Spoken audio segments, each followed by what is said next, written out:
The group of young heroes called Young Justice was gathered by Batman to receive their missions because there were so many members they had been divided into groups that would take individual missions so that the covert aspect of most of their missions wasn't compromised, and so that they didn't have infighting between the groups during missions. Batman was issuing a mission to the founding members of the team, the last ones in the room, which were Robin, Grayson, Aqualad, Kaldu, AHM, Miss Martian, Artemis, Kid Flash, Wally, Red Arrow, Roy Harper, and Superboy, Connor Kent, when the alarm went off that signaled a threat. After Batman checked it, he thought that this would be a good time to check the progress of the team as a functioning unit. They had been together for 3 years now and had faced many challenges that had impressed Batman, though he didn't let it show, and he had been waiting for the chance to make Young Justice a world player on the hero scene, and he felt they were ready for mass public scrutiny. He turned to the team while displaying the TV broadcast on a screen above his head to show the team their mission. "This will be your mission," said Batman as he turned on the volume of the news feed coming in from Star City. "We are on the scene where the destruction by the unknown creature has spread from STAR labs to the rest of the city as officials from the police and some military units have tried to subdue the monster that burst out of the basement levels of STAR labs that are heavily defended to stop anything dangerous from getting loose. But it seems that they have created something that would give Superman a run for his money, as witnesses say that it took this monster just 1 minute to break out. All I can say is that the world had better be ready for the beast that's been unleashed unto us. ZZZGHCKKK. As the connection broke when a piece of debris hit the camera lens. "Wait, play the video feedback. I think they caught a picture of whatever was attacking," said Robin as he looked for what he has seen before the screen cut out. "There, what is that thing?" questioned Robin when Batman got to the image he had seen. What was shown was a huge green monster, standing about 15 feet, 4.57 meters tall and weighing about, at least by Robin's estimate, 2,580 pounds, 1,170.27 kilograms, picking up an army tank like it was a child's toy. That is what you're going to find out, while also trying to stop that thing from destroying the rest of Star City. I'll request Superman and Wonder Woman to join you, but this will be your mission that will reveal Young Justice to the world as a separate team from the Justice League. If you pull this off, then your receiving missions from us will be over and you'll be free to choose the missions for the whole team, and all of its members. Don't disappoint me, was Batman's reply and advice to the team for their most challenging mission yet, because though they didn't know it, they were to face a force of nature unlike anything they've ever seen before, pure animalistic rage. When we arrived, I was shocked that even with this level of destruction there were no deaths and just minor injuries to the people that had the misfortune of being in downtown Star City when this giant green monster, that seemed to be motivated by pure instinct, or was it pure rage behind the actions of this animal? And it seemed to just want to get away from the military and police forces. Superboy to go stop that thing from hurting the men in the tank he's holding above his head. Everyone else circle around and get the guys to safety, then Red Arrow, Artemis and I will do crowd control. KFU scout and look for anyone else in trouble. Last Miss Martian, you try and get in that thing's head and see why it's doing all of this, okay? I thought spoke as they all rushed to do their jobs and get the green monster under control. How can anything besides a Kryptonian be that strong, and it looks like it isn't even using full strength? We might be in trouble here if Superman and Wonder Woman don't get here quick. Guess we'll just have to try and keep it busy until then, won't we? Yikes, not a comforting thought, thought Robin. Author's POV.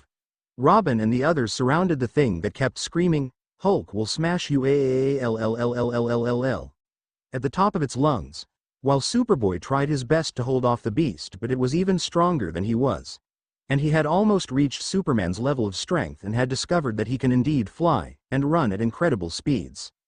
Superboy rushed at him to throw a punch, but Hulk just grabbed his fist and threw SB over his head and across the city, then proceeding to smash his way through 2 more buildings before he was once again knocked in the back of the head with a punch that to anyone else would have been incredibly painful. SB pressed his attack, getting in a right hook and an uppercut before the Hulk recovered and grabbed SB by the throat and started to choke him before he tossed him into a building and kept making his way out of the city. He'd almost reached the edge by now. Suddenly Miss Martian came over the thought intercom and said, "Guys, I can feel another presence within the Hulk, as if it has 2 entities occupying the same mind, but I didn't think that was possible without damage to the mental plane of the person's psyche. But this creature doesn't seem to be suffering from that, it's just pure rage and FEAR strange, what could this thing have to fear from? And that other entity seems to be trying to calm it down from inside their mind. You'd think that they'd be on the same page if they were in the same body, wouldn't you? Robin replied, we can't worry about that right now. We just have to keep this thing here until SM and WW get here to teach it about real smashing, and get the sit under control. Until then we contain this thing before it hurts someone or worse. Got it? Now how about Aqualad, Red Arrow, Miss Martian, and Kid Flash go help Superboy with this Hulk and stop him from being killed, while Artemis and I continue to do crowd control and make sure everyone gets to safety. Once that's done we'll meet back up with you guys to help out. No arguments from you, Artemis. Got it?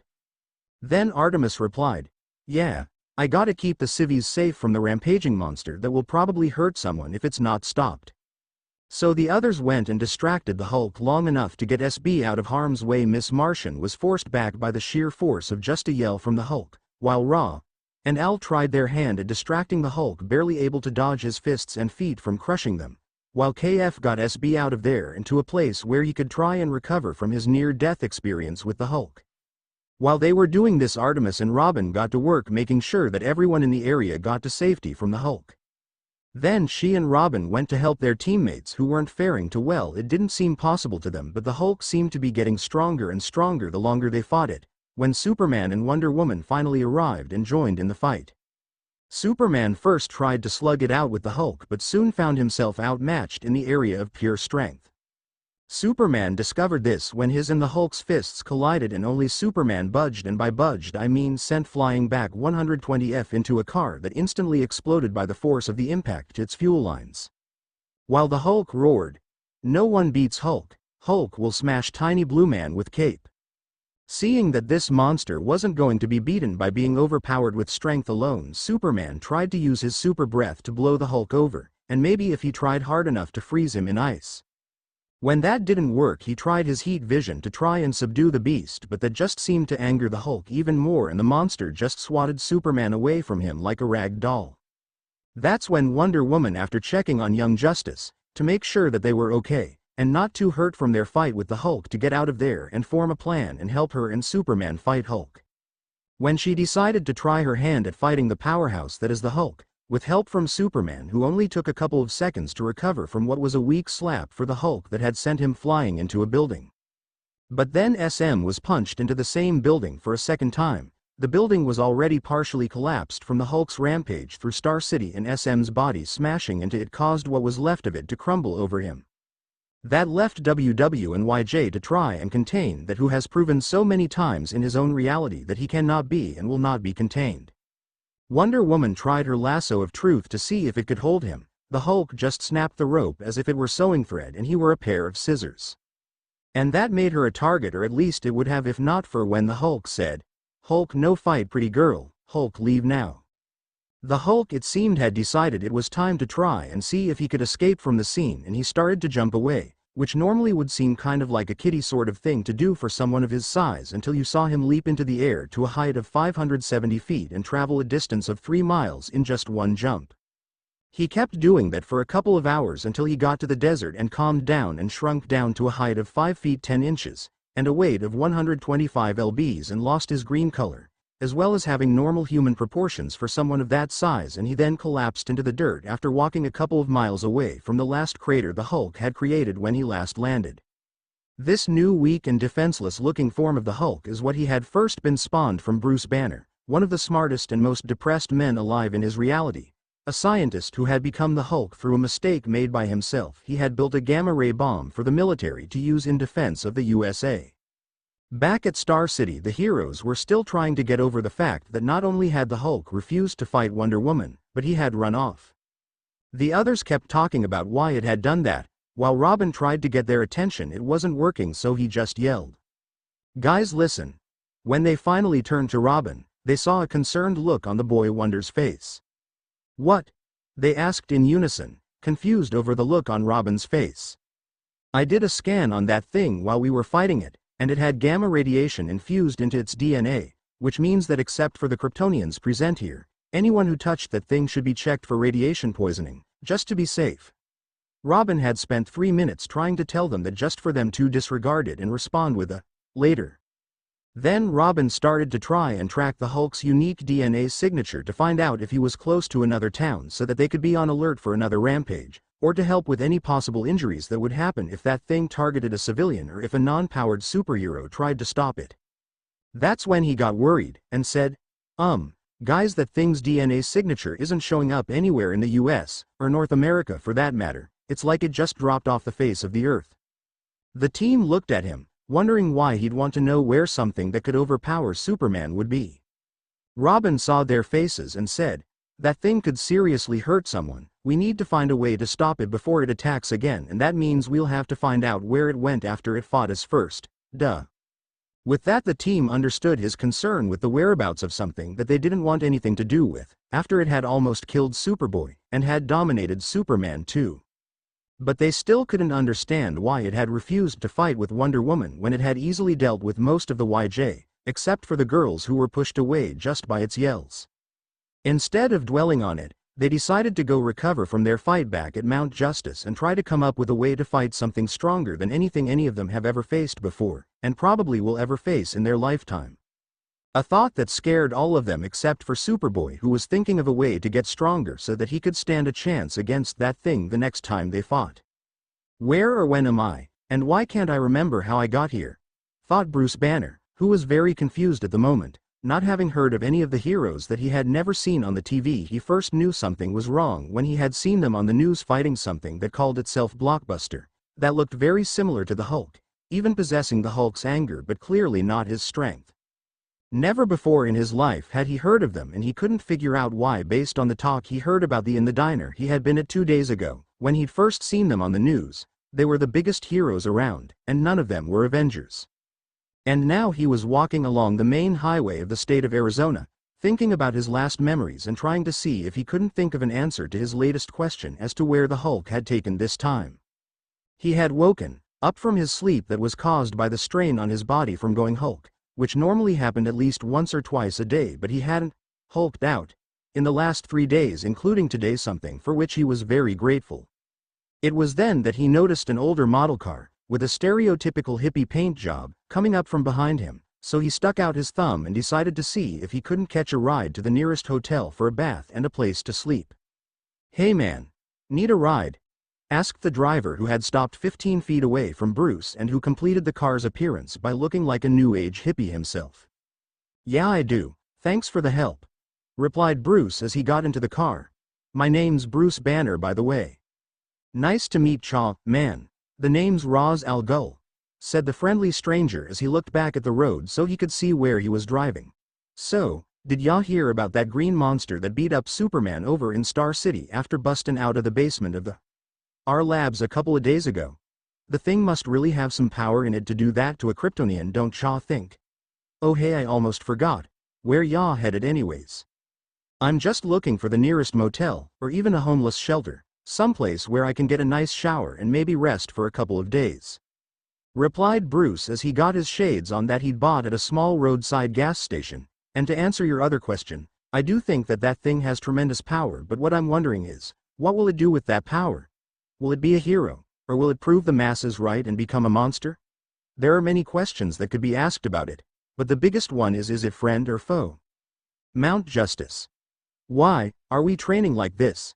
That thing, if it shows up again, is obviously not gonna be stopped by muscle power. It took down Superboy and Superman without breaking a sweat," said Kid Flash between breaths, as he finished the training simulation assigned to he and the other members of the team. "And why is the Justice League still in charge of how and when we train? We're supposed to be a completely separate team from them now, and they're still giving us orders. Batman said that we were going to be in charge of ourselves from now on. I don't get it. Please, you must understand, Kid Flash. The Batman wishes for your skills to be at their peaks should you ever face this Hulk again. So he and the leaders of your team have decided that the Justice League should remain as your mentors and help you in your training," replied Red Tornado as he walked towards the young speedster, who was still complaining. "Yay, quit your complaining. I'm trying to focus on getting stronger here.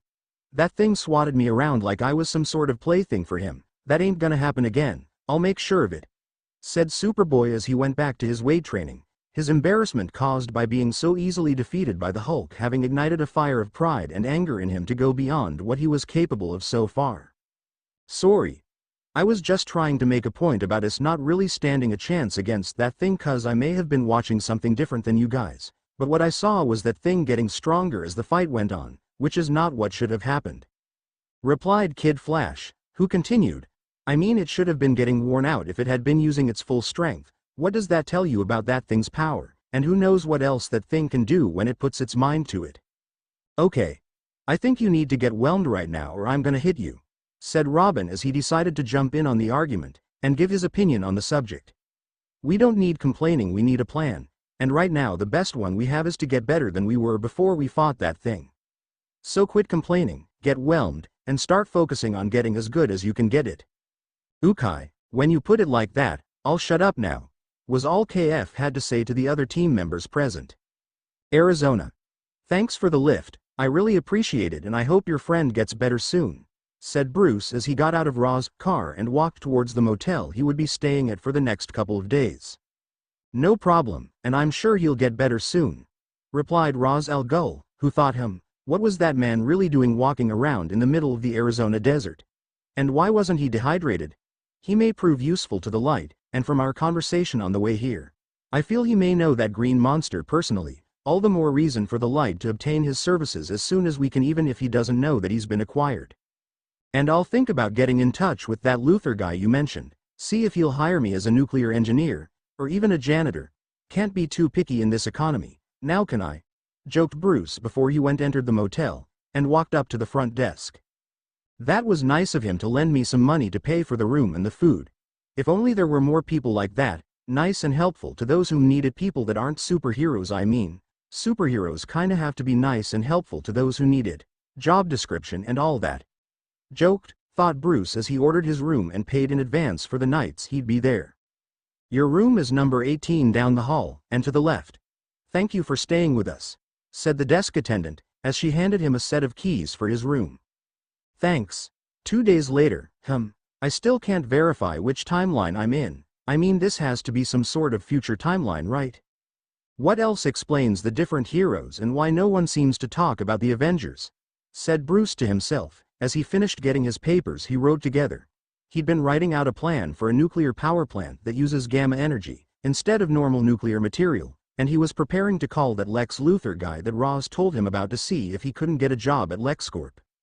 Unless I'm in an alternate universe, it actually wouldn't be that strange when you think about the fact that the Hulk was in control at the time I ended up here. He thought out loud, just as he found the number Roz had given him for whom may or may not be his future boss. 1 week later, thanks again for the job, Mr. Luthor, I really appreciate it, said Bruce to his new boss, as today was his first day on the job.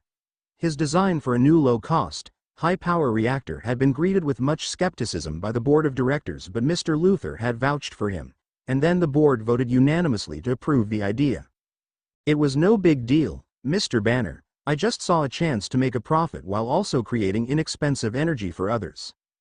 Your idea was quite well thought out, and I must say that you seem to know quite a bit about gamma radiation, more than anyone I know of, personally, replied Luthor, who thought, and besides, if Ra's al Ghul is right, then you, Bruce Banner, are the secret to defeating the Justice League while also bringing them under control of the light.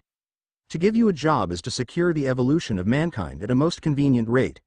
Besides, you came highly recommended by a close associate of mine. 1 month later. In the cave. Alright guys, we got intel that LexCorp is building a new type of nuclear power plant, one that uses gamma radiation instead of the normal fissionable material. They started construction on it about 3 weeks ago after their lead nuclear engineer, a man by the name of Bruce Banner, acquired federal and state permits to build in Kansas, and it's already nearing completion. We have good reason to believe that they may be building another Cadmus facility underneath it as well.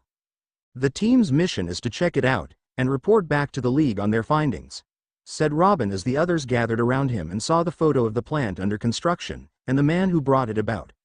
The 5 members going in to observe and report will be Miss Martian, Superboy, Beast Boy, Raven, and Cyborg. Remember, you're there to gather information, not to bring the place down on top of the workers. Understood. All 5 said in unison. Wait, why are they the ones that get to check out the nuclear power plant? Asked Kid Flash. Because they give enough muscle to the team while also maintaining the required level of stealth. We do not need someone that's the fastest, nor do we need someone that's the smartest. What we need is a team that works well together, and these 5 have shown in the past that they can work extremely well together without questioning the leader's decisions," said Aqualad, who had discussed with Robin on who should go on the mission, and they came to a unanimous agreement. "Good, now that that's over, get going, and stay alert, we don't know what might be guarding the place," Robin said in place of the traditional, "good luck." A.N.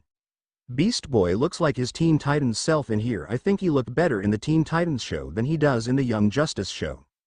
Kansas, 20 minutes later. "Alright guys, remember we need to stay focused and don't destroy anything while we're here," said Miss Martian in the others' heads, as they neared the construction site. "Okay McGann, we'll be careful, and try to keep it low-key," said Cyborg. 10 minutes later. At the nuclear power plant. "Alright, we're still a week ahead of schedule. Good work fellas, but that machine belongs over there next to coolant controls. Please move it, we don't need this place going Chernobyl on us before we make any power for the state," joked Bruce Banner, as he pointed to where the massive computer needed to be placed before they could proceed to the next stage of constructing the new power plant, before walking to check on another part of the nuclear plant. The computer would produce a massive amount of heat, and having it next to the coolant controls would help lower the chances of its overheating and short-circuiting, thus causing a meltdown. "Got it. Alright guys, let's move this thing so we can get on with construction. With the money we're making from building this place, we'll be in the green for years before we need to worry about another big-time project."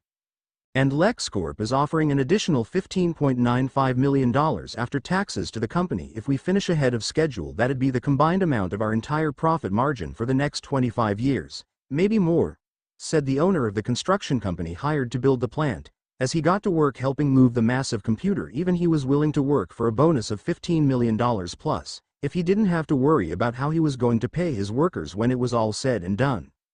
Where Bruce was at him. "I keep getting the feeling that I'm being watched for some reason, but no one's in this part of the plant. It was finished last week, so no one comes over here except for me, and even then I just come over here to make sure everything still functions properly. Hooin, I guess being in this universe has made me a little jumpy," thought Bruce to himself as he continued to do his already finished construction rounds, as the construction workers had coined them. After the 3rd week of construction, Bruce had figured out that he was in an alternate reality to his own when he'd seen a recent news article that showed the date. It was indeed the same time as his own, but with different heroes and villains plaguing the place. They were ahead of schedule, and they were still able to maintain a safe work environment for the current and future workers that walk or will walk these halls. "I need to get out more. The threat of the Hulk getting out has made me paranoid, and that's the last thing this place needs, a paranoid boss that could initiate a meltdown 152 different ways without shutting any of the safety protocols off. If I don't see anyone there, then no one's there. Still, I can't shake the feeling that I'm being followed." McGann Pov, "Guys, I found that Bruce Banner guy. He's in a completed section of the plant, and it looks like he's just walking around checking where things have been placed. I don't think he'd know if there was a Cadmus base under this place or not, even if he is the guy in charge of making sure everything goes where it's supposed to. I don't think he's high enough on the LexCorp ladder to know anything about Cadmus, or the light," I told the others as I continued to follow Dr. Banner through the plant when I heard him say something strange. "I need to get out more. The threat of the Hulk getting out has made me paranoid, and that's the last thing this place needs, a paranoid boss that could initiate a meltdown 152 different ways without shutting off any of the safety protocols. If I don't see anyone there, then no one's there. Still, I can't shake the feeling that I'm being followed. On second thought, maybe this guy does know something about the light, or at least he knows something about the Hulk. He just said that the threat of the Hulk getting out was making him paranoid, and that he could start a meltdown of this place 152 times without shutting off any of the security precautions. He also seems to know that I'm following him. This Banner guy may be someone we have to watch out for in the future, if he can sense me and cause a meltdown while keeping the security systems on. I'll try to probe his mind to see what exactly he knows about the Hulk and Cadmus.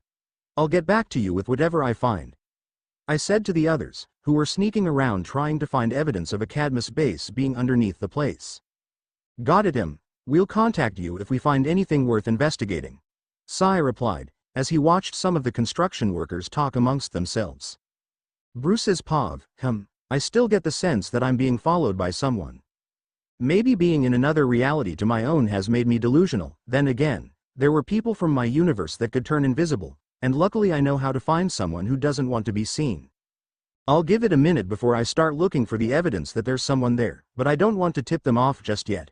I thought to myself as I kept walking, when suddenly I felt someone trying to enter my mind.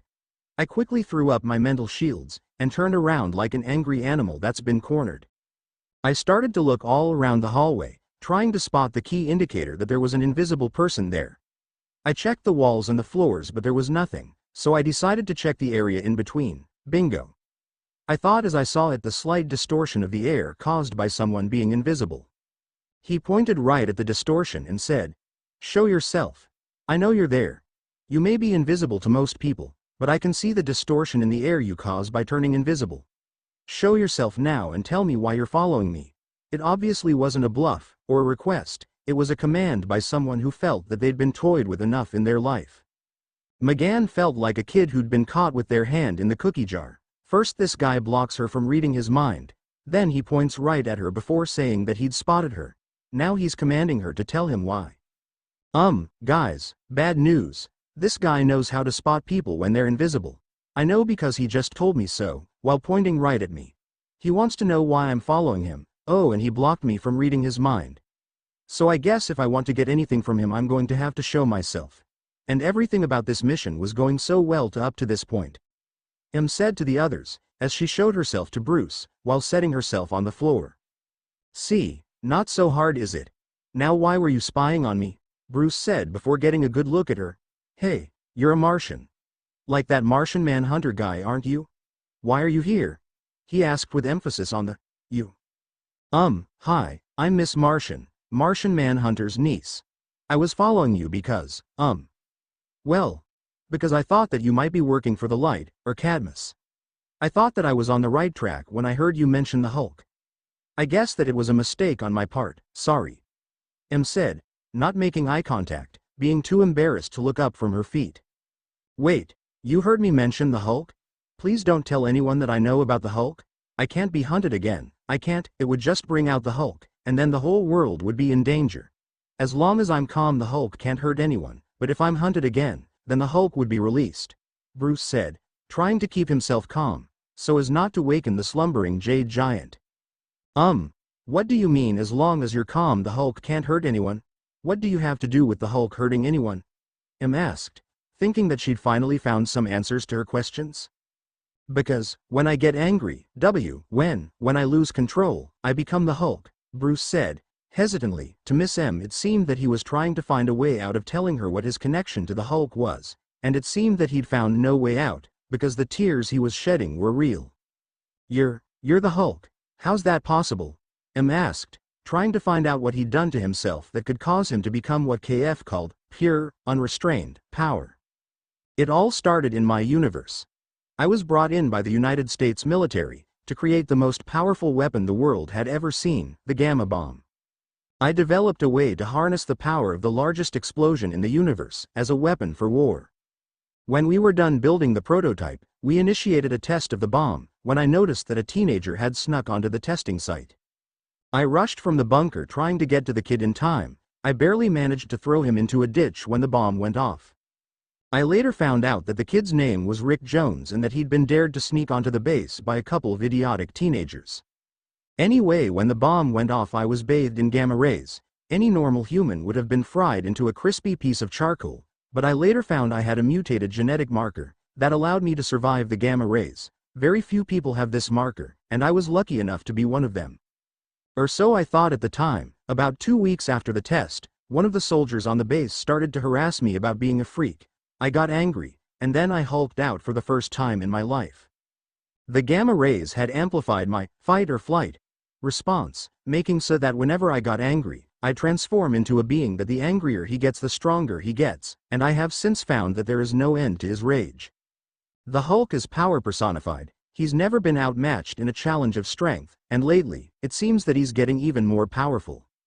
The only good quality to the Hulk that I've found is that he doesn't hurt anyone who doesn't make him mad. He will even put himself in harm's way to save people that have no idea he isn't going to hurt them. The Hulk doesn't like it when innocent people get hurt because of him, and as far as I know, the Hulk has never been responsible for the death of an innocent civilian or hero. Bruce explained, as he fought back the memories of every time that he'd hulked out. Little did he realize that had broadcast his story to his teammates that were more than interested enough to listen to his story, and were shocked that a monster like the Hulk could be born out of such a noble deed. Bruce could have been killed, and yet he still decided to save that kid and get caught in the explosion of his own weapon. Raven, more than any of the others, knew what it was like to always try to stay in control one's own emotions and about having to remain calm at all times. I'm sorry. I didn't know what the Hulk's origins were. I know what it's like to be judged by what you look like, rather than how you act. Said as she fought back tears caused by memories of when she lived on Mars. It's okay. There have only ever been 2 humans that didn't treat the Hulk like a threat or a weapon. Betty Ross Banner, my wife, and Rick Jones. He goes by a bomb now, having turned into a gamma mutant himself now. I've found that most humans aren't accepting of something they can't control or use to their own benefit, and that's the problem with the Hulk. He can't be controlled, and he doesn't benefit anyone on purpose, he just wants to be left alone. Banner replied, feeling that he had found someone in this universe to talk to about his curse he'd been forced to live with for years. A curse that he couldn't let anyone else bear for him. He wouldn't wish it on his worst enemy. And one that he couldn't break. Really, the Hulk just wants to be left alone. But the Hulk's so powerful and angry, why wouldn't he just do what he wants and not care about anyone else? Asked him, truly curious as to the Hulk's mindset, while still transmitting the conversation to her teammates. Because the Hulk doesn't want to hurt anyone, or worse, when he's unleashed. Instead, he always heads to the desert when he's mad. More specifically, he heads to the New Mexico desert. It's almost as if he's drawn there instinctively, as if he knows that he has a low chance of hurting anyone while there. The Hulk doesn't like to fight, he just feels that he has no choice in the matter. To him it's either fight or die. Explained Bruce, who was glad that Miss Martian was showing an actual interest instead of trying to get him angry or capture him. He then remembered that he'd wanted to ask her something when she first showed herself. Oh, that's right, I was going to ask you. I don't suppose you came alone, did you? No, I have 4 others here with me. Why? She responded, curious as to why he wanted to know. Are any of them good at hacking? I found an elevator in a room about 3 hallways down from here, and I can't get into it. It has a PIN number passcode to get into the elevator, and for some reason I didn't get the password. And on top of that, I never put in an elevator in the blueprints for this place, so I would like to know what my employer has decided to change about the plans for this power plant. Bruce replied, making sure to give the real reason behind his curiosity about her team. Yeah, Cyborg should be able to hack the systems that open the shaft. I'll contact him and have him get over here as quickly and as stealthily as he can. Said as her eyes started to glow white while she told her teammates where to meet her and Bruce at. Okay, they're coming, and they should be here in about 3 minutes. Thank you, I really want to know what's being hid from me about this place, Banner said, as he started to wait for the rest of Miss Martian's team. 5 minutes later, okay, here's the elevator I told Miss Martian about. You think that you can open it? Cyborg, was it? Bruce asked, as he stood back from the door just in case there was something in it that would try to attack him, and given his luck, that's not all that unreasonable of a possibility. Yes, on both counts, Dr. Banner. I should have it open in under 30 seconds. The large half-machine half-teenager replied as he got to work. Cyborg has a similar build to the Hulk, and I can tell that's not just from the machinery on him. He was a very large youth when he was fully human, of that I'm sure. I wonder if he had strength greater than that of a normal human of his size before he had his accident. Thought Bruce to himself as he watched Cyborg hack the system. We're in. Cyborg informed after about 12 seconds. Okay, now let's see what this elevator's for, Bruce said as the doors opened and the elevator allowed entrance. Everyone got on the overly large elevator that seemed to be meant for incredible speeds, as it went to the very bottom level of the tunnel. After it came to a stop, everyone slowly crept off and started to look around for anything that might explain why the elevator was needed. Immediately Superboy noticed something about the tunnel that the elevator led to. This looks just like the Cadmus Labs in Washington, D.C. that I was found in. Why are they opening up another one here in Kansas? Dudes, I think we've got bigger problems than that. Check it out, they have Bane, Blockbuster, and that mammoth guy, guarding the place. Beast Boy called out in a whisper, forgetting that he was psychically linked to the others on the team. The others and Bruce hurried over to where BB was and saw that it wasn't a joke on his part. The 3 were indeed down here, and it seemed as if they were the ones guarding the place. "Who are those three, and why are they in my power plant?" asked Banner in a whisper, trying not to alert the three behemoth men to his and the 5 young heroes' presence down here in this maze of tunnels that he was pretty sure no one was supposed to find out about. Suddenly the big guy who looked like an abomination knockoff stopped and started to sniff the air, like he was searching for something. "What is it, essay? Do you smell something?" asked Bane in his Hispanic accent. "N. Sorry if I got that wrong. I don't really know how to spell any Spanish except how to count to 10, but I still don't know how to spell any of the words though." "Grr." Mammoth responded, as if to say, "We have intruders in the facility." N. I don't know if Mammoth can talk in YJ, so I'm gonna say no in this FIC. "Not for long, we don't." Bane having gotten to the point where he could pretty much tell what his fellow security officer was saying. Bane lifted up the rocket launcher he had in his hands and then aimed it at where his companion was looking. "I'll give you to the count of 3 to come out with your hands up, or I'll bring that tunnel down on top of your heads." 1. Bane said as he started to set the targeting system on the roof of the tunnel. "Where the team's at? What should we do, guys? We can't risk Bruce hulking out down here, and we can't fight those guys by ourselves?" asked, looking nervous about another confrontation with the Jade Giant. "We do as they say, we show ourselves.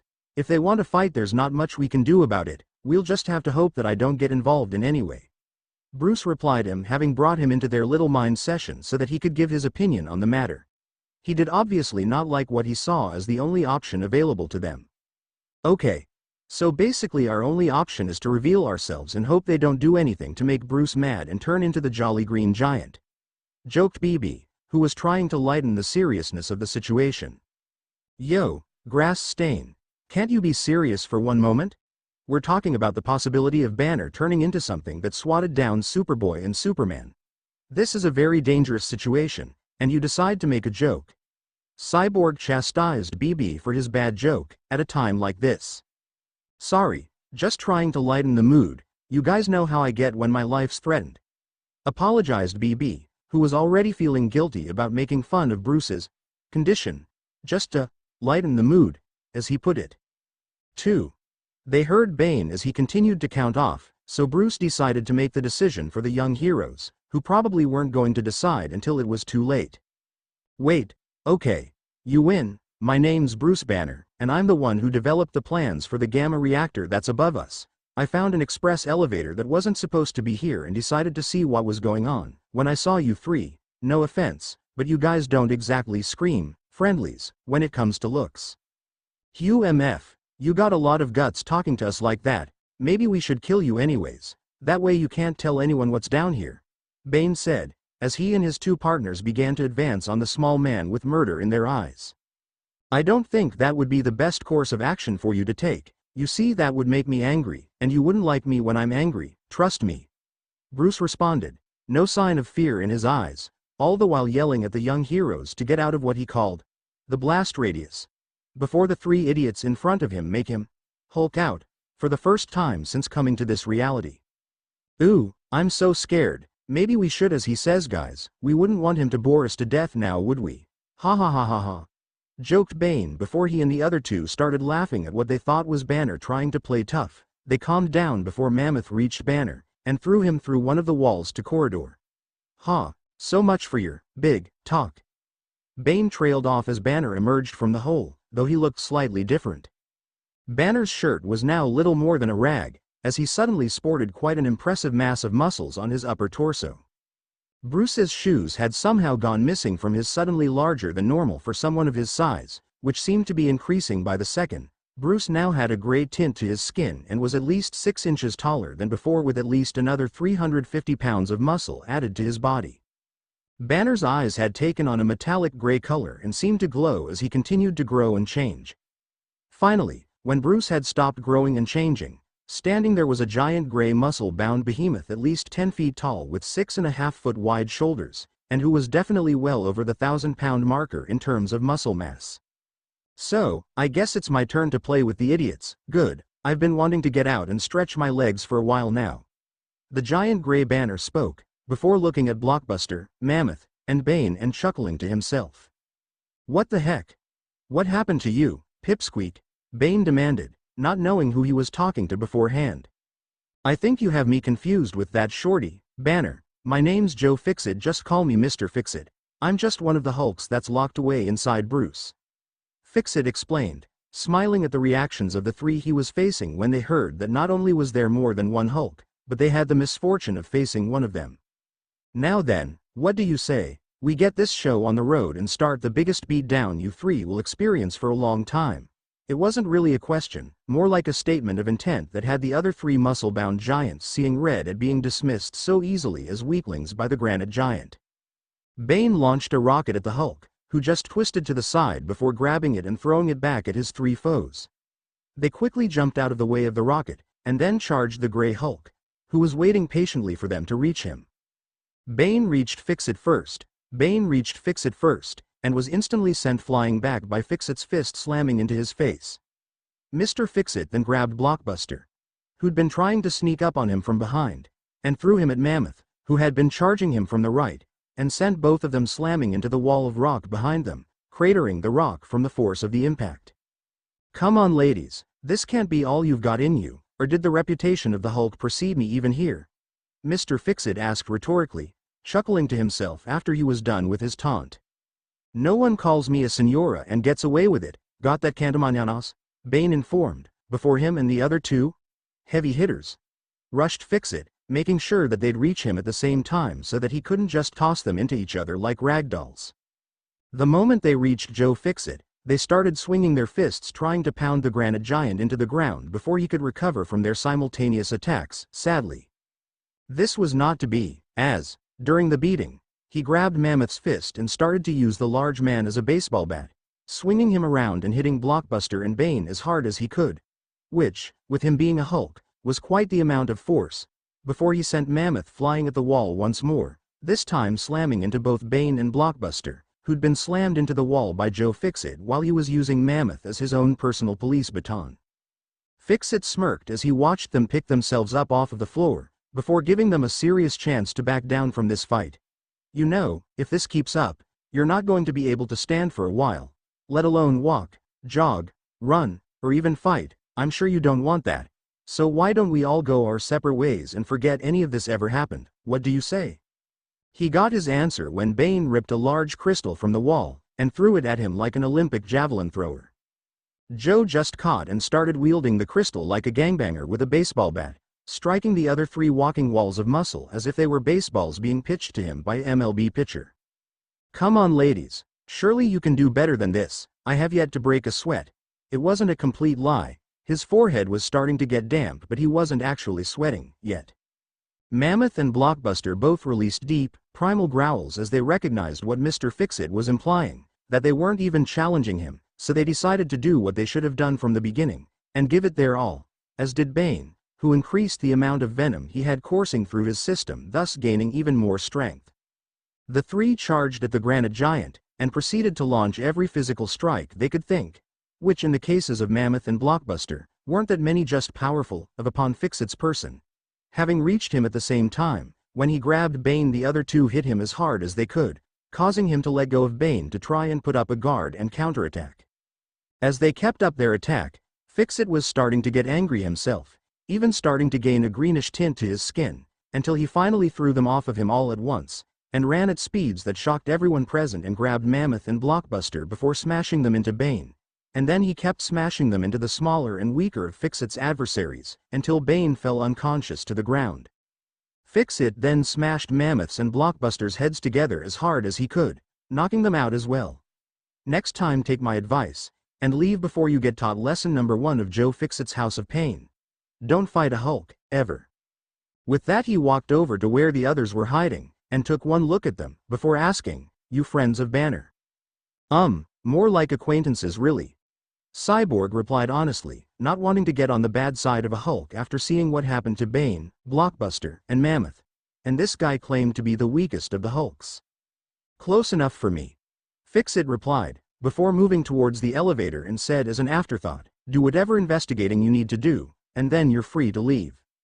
I don't really care what you do. I'm going to go see if there are any clubs nearby that need a bouncer that can handle any punk that thinks they should be let in just because of who their parents are, or because of how much money they have, or better yet, because of whatever muscle they brought with them to intimidate the owner into letting them in. Sue, you're not going to go on a rampage that leaves half a city in ruin with no casualties. By the way, how do you level half a city and not kill anyone or even injure anyone that wasn't a hero or in the military? BB asked. It's a gift horse, kid. I don't look it in the mouth. And no, I'm not going on a rampage. I don't have a reason to. The reason the Hulk you met was rampaging was because he thought he was being attacked when he first arrived to whichever universe this is. The granite giant explained, before the doors closed and he left them alone in the new Project Cadmus compound. Seeing as how they were already down there, the team decided to investigate the facility from bottom to top. Undisclosed location. Meeting of the Light. The video shows that our suspicions were correct. Roz. Banner was indeed connected to the Hulk, but for them to be one and the same, that is indeed a perfection. On one side, you have a mind that was capable of weaponizing gamma radiation without destroying all life on the planet, and on the other side, you have the ultimate weapon. A being who appears to become stronger the more stress he's put under, and with multiple Hulk residing inside of Banner, who knows how many could be convinced to walk into the light. A tall, well-built, bald Caucasian man spoke, after the 7 members of the Light viewed the footage from the new Cadmus facility that they'd been building underneath the gamma generator in order to hide their various projects from prying eyes. Agreed. This is most beneficial to our cause. We must bring the Hulk and Banner into the light. Another man replied, looking somewhat oriental in origin. Even the clothes he wore gave off an air of the ancient East. Yes, they will both make excellent additions to our ranks. Once they've been convinced that our cause is just. But on to other business, the welcoming of 4 new additions to our organization, and their plans for the eventual re-evolution of mankind into the rightful rulers of all of creation. A very large man said, this one dressing much like a general who was addressing his troops. He gave off a feeling of someone who has seen countless empires rise and fall, many by his own hands. Yes, we mustn't keep our new allies waiting. Let them in, please, said the only female member of the Light, turning to one of their servants. Yes, madam. The servant replied before opening the door and ushering in the 4 newcomers. One was a tall man wearing a red and blue armored suit, with a red cape, red helmet, and boots reminiscent of Superman's. This was Eric Lenscher, also called Magneto. Next was a green-skinned man with an overly large brain, and a calculating smirk on his face. He was dressed in a yellow spandex suit. This was the leader. Following him was a blonde Caucasian woman dressed in a white, slightly revealing, outfit that left her stomach bare and had a large white cape-like cloak attached to it at the collar. This was Emma Frost, the White Queen. The last member of the group was a man that Superman thought long dead. He was a Kryptonian, one who, rather than see his planet succumb to peace, organized the destruction of his own home world by detonating the core of the Kryptonian sun. This was the former Kryptonian general, now traitor, Zod. Welcome my friends, my name is Vandal Savage. These are my associates, Lex Luthor, Ra's al Ghul, Queen Bee, Clarion the Witch Boy, the Brain, and Ocean Master. Now we find ourselves at a disadvantage. You know who we are but we don't know who you are, stated Vandal Savage. I am Eric Lenscher, but you may refer to me as Magneto, the master of magnetism. I am the leader, and the only mind on the planet that has ever been able to match mine is that of Dr. Bruce Banner. I am Emma Frost, the White Queen of the Hellfire Club, and one of my world's most powerful telepaths. I am General Zod of Krypton. I was imprisoned in a world created by the El brothers, Jor-El and Zor-El, the father and uncle of Kal-El respectively. And who is Kal-El? Queen Bee asked. You know him as the last son of Krypton, the Man of Steel, and more commonly, as Superman. I brought a gift with me to Earth as well, my most powerful weapon, a Kryptonian bioweapon known as Doomsday. And what is the purpose of bringing a weapon to Earth with a name such as that? The dark-skinned queen asked. To kill Superman and Superboy, and finally bring about the end of the House of El. Chuckles. Is that all?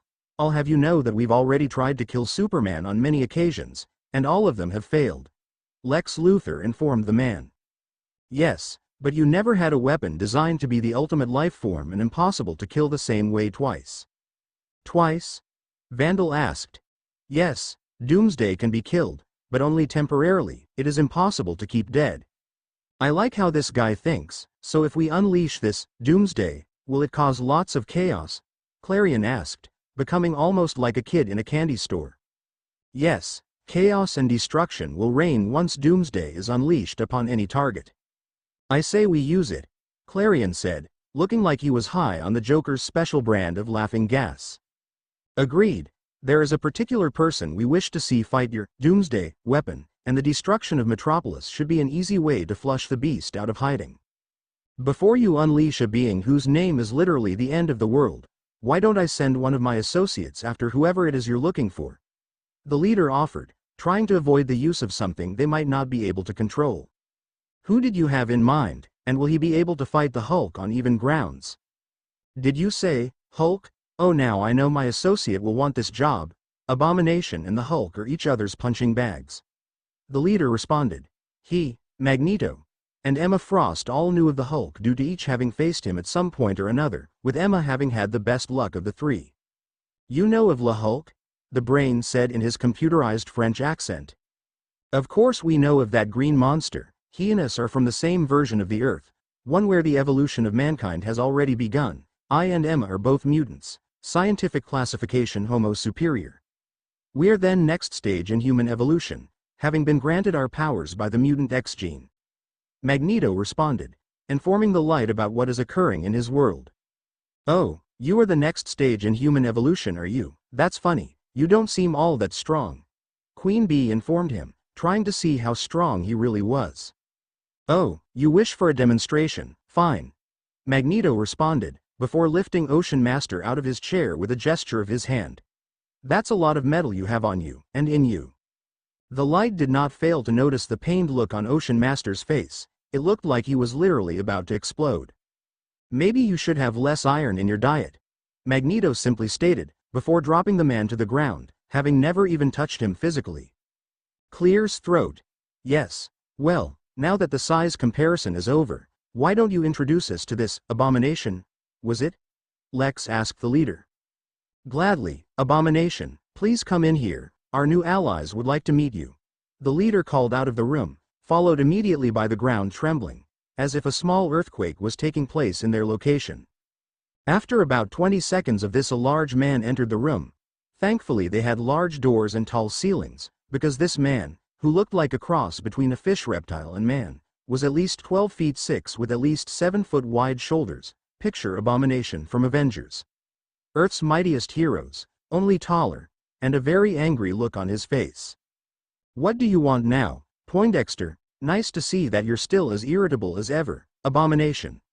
Our new associates have someone they wish for you to hunt down. And who would that be? The Hulk. Abomination smiled, something that shouldn't be on his face considering his looks. The Hulk, huh? I'll be happy to track down my old fighting buddy. Good. A being that powerful cannot be allowed to be free to do as he pleases. He will be put to his best use as a servant of the light.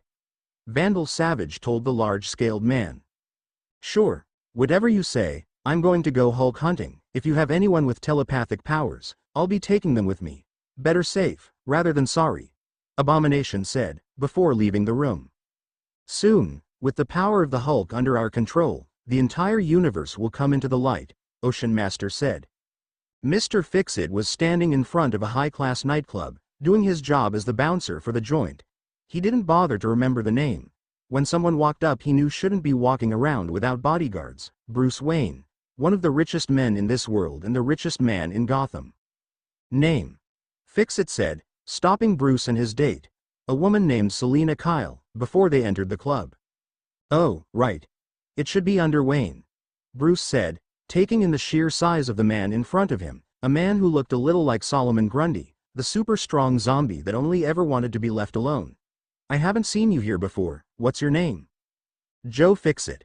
The large man said. Bruce was quite certain that this man wasn't just brought in for his size alone. The new bouncer was here because there were very few who would be able to crash the joint with him here. I have a Wayne +1. Can I see your ID? Wow, first time I've ever been asked that. Sure, here it is, Bruce said, handing the large gray-skinned man his driver's license. The man held up some device Bruce had never seen before and started to scan his ID. Hey, what are you? I'm checking to make sure it's not a fake, bub. Got a problem with that? Fixit said, before a green light turned on. Joe then turned the device on Bruce and scanned him. Once more the light turned on. Okay. You're not an imposter and your id's real. You're free to enter, he said, finally letting them inside. Selena thought they were out of hearing range and said, that is one bouncer who takes his job seriously. And where'd he get a device that can tell if an id's a fake or tell if it's an imposter in disguise? I don't know, but if he knows who made it, maybe I can buy the idea from them. It would solve a lot of issues at Wayne Enterprises. Bruce responded. I made it myself, bub. The voice of Joe Fixit said behind them. He walked past and made his way to the owner's office. There was the sound of talking before the owner came out with Fixit and headed to the door. Outside. What do you want, Brick? The owner asked a large reddish-brown skinned man with white hair. Brick was wearing an expensive business suit and was surrounded by 12 of his goons. It's time to pay that protection money, Johnny boy, and I'm here to collect, Brick said, motioning to his men behind and around him. I don't have to pay you anything, especially with my new associate. Allow me to introduce you to Mr. Joe Fixit. Johnny boy said, motioning to the large gray-skinned man next to him. So, this is the guy that you wanted me to get off of your back? He doesn't look like much. I won't even break a sweat with him. Fixit voiced with a bored tone. He was looking at Brick, and knew almost instantly that he was the kind of man that relied on his strength to intimidate people into doing what he wanted. What did you say, pal? I don't think I heard you right, Brick said, angry at being dismissed by a nobody who came out of nowhere. He was going to show this punk just who he needed to respect in this city, and he didn't care who this Fixit thought he was. He wasn't no Hulk, Superman, or even Superboy. This Fixit guy was going to learn his place in society, which was under Brick's boot. I said, you're weak and I won't even break a sweat while breaking you, Joe restated, trying to tick Brick off on purpose, simply because he thought it'd be fun. What none of them knew was that Selena and Bruce had snuck out to see what was going on, their natural personalities. Investigative for Bruce, curious for Selena, getting the better of them. Punk, I'm going to teach you a lesson about respecting your superiors, Brick said, before bending down and ripping a large chunk of the cement off the ground, a large portion of the dirt under it coming with the cement, and threw it at the large gray man, who simply caught it with one hand before using it to smash Brick, who'd charged the man after throwing the large portion of strata away from him. Oh, come on. You didn't really expect that to actually work, did you? I think I may just be a little insulted, and when someone insults Joe Fixit, they learn quickly that I'm more than just a wall of muscle. I'm a wall of muscle that knows how to fight. Fixit told the large reddish-brown man, before using speed that defied his size to grab Brick, and then, using his incredible strength, he flung Brick into some of the red, brown-skinned man's own men. I also don't appreciate my new boss being forced to reduce what he can afford to pay his employees because of some muscle-bound idiot that thinks his strength gives him the right to put the squeeze on anyone he pleases. I need to eat, and it costs a pretty penny to find any form of clothing in my size without them being an eyesore. Brick got up from the ground and charged Fixit, attempting to punch the large man's lights out, but when he reached Fixit, he was knocked aside like Fixit was swatting a fly. Little man, you should learn when to stay down. I won't do anything excessive, I'll only do what the law allows me to do in a situation like this, and seeing as how you attacked me first, this is self-defense. Fixit informed the large-muscled African-American man, who could normally just intimidate his clients into doing as he wanted, but Big Gray wasn't letting that happen this time. Growl. Who are you calling little man? I'm 8'10", and weigh 580 pounds. I'm almost as big as you. Brick shouted in anger. Loud and boisterous laughter. I'm sorry, but that was priceless. You think that you're a match for me just because you happen to be a big guy for most people? Allow me to re-educate you about the facts, little man. I am 10 feet tall. I weigh 1,625 pounds. And most importantly, I'm stronger than any muscle you could hire to help you try and get my boss to fork over any amount of cash. Fixit claimed, and his size seemed to speak that claim as positive. His muscles were definitely more defined than Brick's, everyone there could see that, and Fixit was still wearing his outfit he'd gotten for his job as a bouncer. He was wearing a tannish gray overcoat, like the kind you'd see in cheesy old detective movie when the hero meets an informant and the informant is trying to keep their identity a secret, along with large leather gloves and nice dress shoes. From where his coat parted around his neck, the onlookers could catch a glimpse of an expensive suit. You think that changes anything? I've fought with Superboy and come out on top. What do you think you're going to do to me? Brick proclaimed proudly, though what the Gray Man would say next would squash that pride. And I've beaten Bane, Blockbuster, and Mammoth into unconsciousness all at the same time. Fix-It stated, the tone of his voice saying that he wasn't impressed with either of their accomplishments. I've also defeated a Thunder God in a fight. Want to keep going? You've what? Brick said, honestly scared for the first time since meeting this man. I said, I've defeated a Thunder God in a fight. What, now you're suddenly deaf along with being a complete idiot?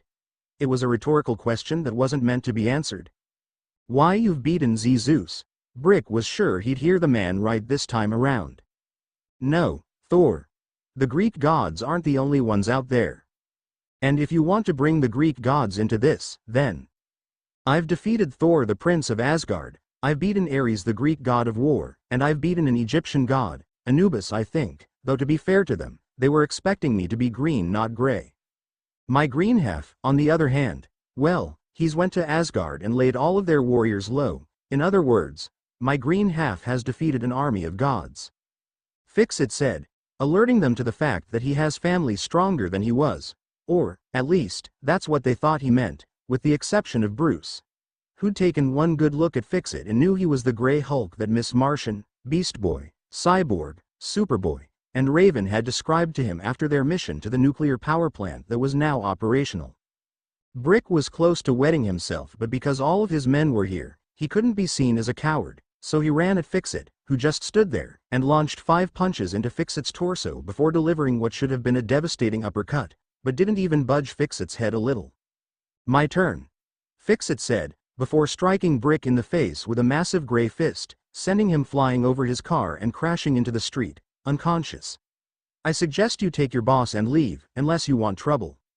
The goons scrambled to get their boss and hightail it out of there, not wanting this man's wrath unleashed on them. Cowards. Fix-It said, before retaking his spot at the door to keep undesirables out of the club. -5 days later, Fix-It was watching the news, trying to keep himself busy until he had to be at work, when something came on that instantly caught his attention.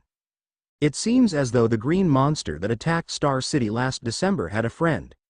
This is Lois Lane reporting from Metropolis, where a giant monster calling itself the Abomination has been rampaging through the city, demanding that someone called Hulk come out and face him. Superboy and Superman arrived on the scene not too long ago, and even their combined efforts have not been enough to stop the rampaging Goliath.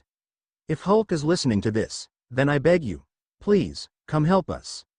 Fix-It turned off the TV and stood up, before taking off his expensive casual wear he'd saved up to buy, and put on his fighting clothes, which consisted of a black muscle shirt, black pants, and no shoes.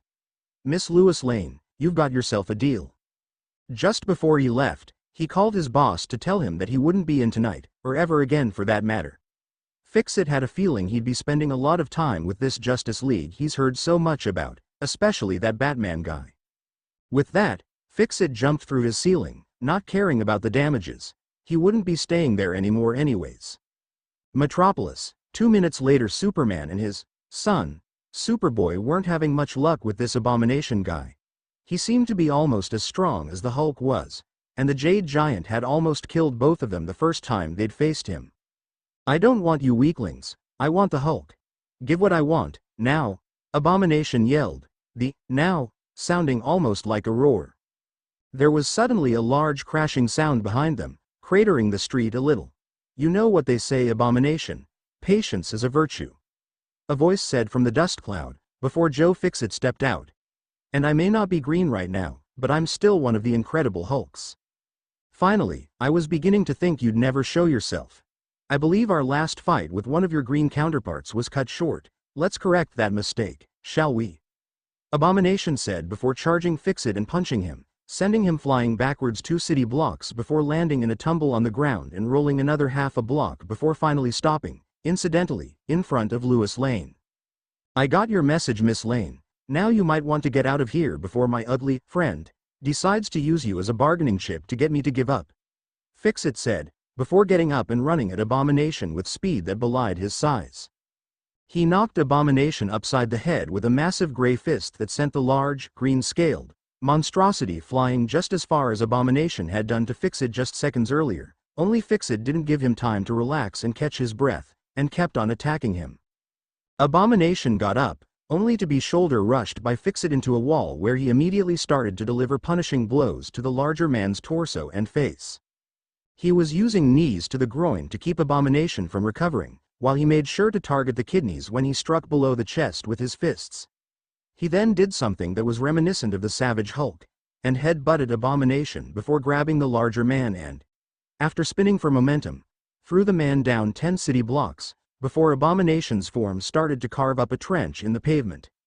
Fixit jumped to where the larger man was, and took one look at what he assumed was an unconscious form before turning around and starting to walk away, and he only got 5 feet before he was suddenly lifted into the air by Abomination and given a bone-crushing bear hug, before he was thrown like a rag doll and covered 20 city blocks before carving a trench in the pavement twice the length of Abomination's 30-foot trench. "Ready for round 2, shrimp?" Abomination asked, before leaping over to the gray Mr. Fixit, "Because I know for a fact that I am." Fixit looked at Abomination and knew, the fight had just gotten a lot tougher. "You're on, alligator skin," Fixit said as a form of defiance. The end. Now we will see you in the next video.